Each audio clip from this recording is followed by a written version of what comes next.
Türkmen Oba Hojuluk Üniversitetining magtumunadynaky Türkmen Döwlet Üniversitetining talip ýaşlary Gazagystan Nemes Üniversitetining gurmagyna geçirilen durnukly ösüş maksatlary adly halkara internet olimpiadasyna gatnaşdylar.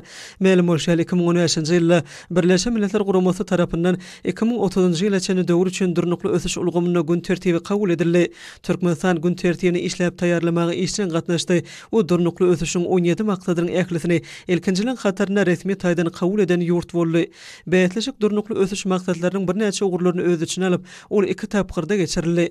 Şu ýylyň geçen 4 aýynda ykdysadyýatymyzyň podoklarına alınıp barilen işleň netijelerine bagşlanyp geçirilen Ministrler Kabinetiniň mejlisinde döwlet başlarymyz ýurdumyzyň bilim edaralaryna okutmagy kemilleşdirmeň konsepsiýalaryna laýyklykda bilim işini döwür wagtlaşdyrmagy dowam etdirmeň wajypdygyny aýtdy. Mejlisde hasabat berilişi ýaly ýurdumyzda bilimli nesli terbiýelemäge, okuw melnamalaryny, maksatnamalaryny kemilleşdirmäge, bilim ulgamynyň maddi enjamlaryny binýadyny pogtalandyrmagy özgörtmeler dowam etdirilýär.